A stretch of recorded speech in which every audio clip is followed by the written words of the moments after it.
Let us go to the next question, which is from your current affairs test series itself. Okay, the question is that the second question is ecolex.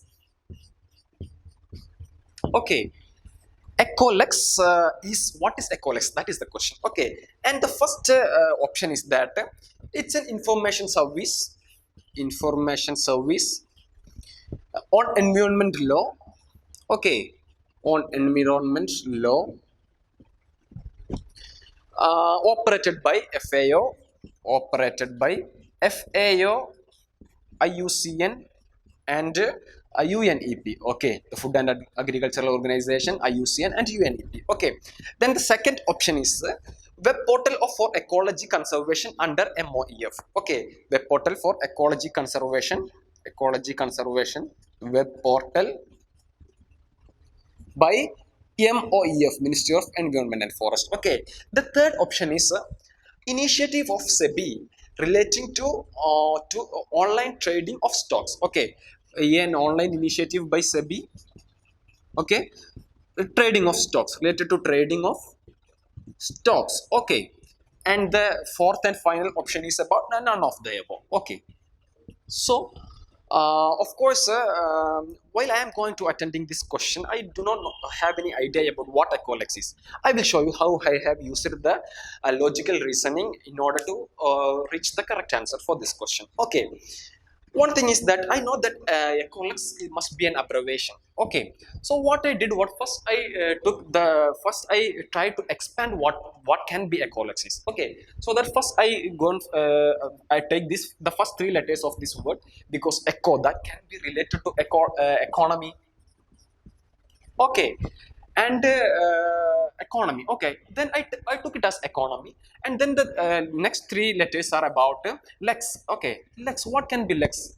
I thought about that. What can be lex? The only lex that I know about lexicon, which is a book for GS4, which is the ethics. No, I don't know. I'm not getting anything related to lex. Okay, so that then what I did was, then I took ecol, the first four letters as a single unit, ecol, because ecology, there is a chance for that. Ecology, this can be related to ecology.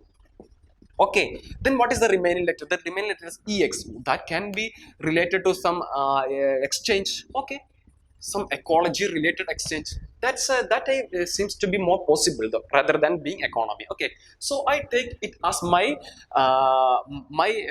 full form for that abbreviation. Okay, so what I did was so let us check the options with that abbreviation, with that expansion, ecology related some exchange. Okay, the first first option is that information service on environmental law operated by FAO, IUCN, UNEP. Of course, information service means that must be an exchange. Environmental law, that can be related to ecology. So this is a probable option. I gave a tick to that option. Okay, then the second one is web portal for ecology conservation under MOEF. Of course, that too an ecology related exchange, and MOEF, that is to a possible one option. Okay, so I give a tick for that option too.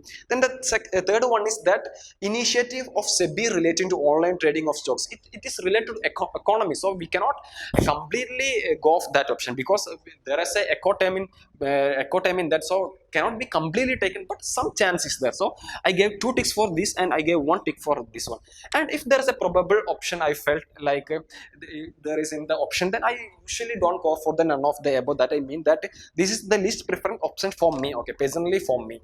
So I took these three options. Okay, so that I have more preference for these two options, and a small preference for the option C too. Okay, so what I think about is that information service on environmental law operated by FAO, IUCN and UNEP.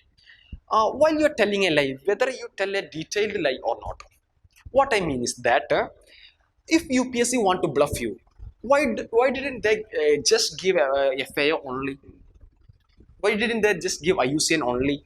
Why didn't they just give UNEP only? Because if nobody tells a detailed lie, is it? If they want to tell you a lie, them just if UPSC want to bluff you, they just need to give an FAO or IUCN or any other organization, just a single organization, like the second option, MOEF. Is it? There is only MOEF, an ecology conservation related web portal by MOEF. That can be a lie.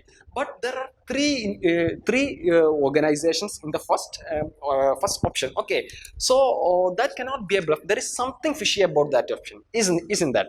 So that I gave more preference to the first option than other options. Okay, so and I go for A. I gone for A, and that was of course the right answer to that question. This is how we can use intelligent guessing. We can use the intuitions that we have, because it's just an intuition. It's one thing is that it's not a common strategy. Okay, if you are in a position to need to answer a question somehow, then you can use techniques like this. If you do not have any idea about what it is asked, okay, of course you have a lot of knowledge.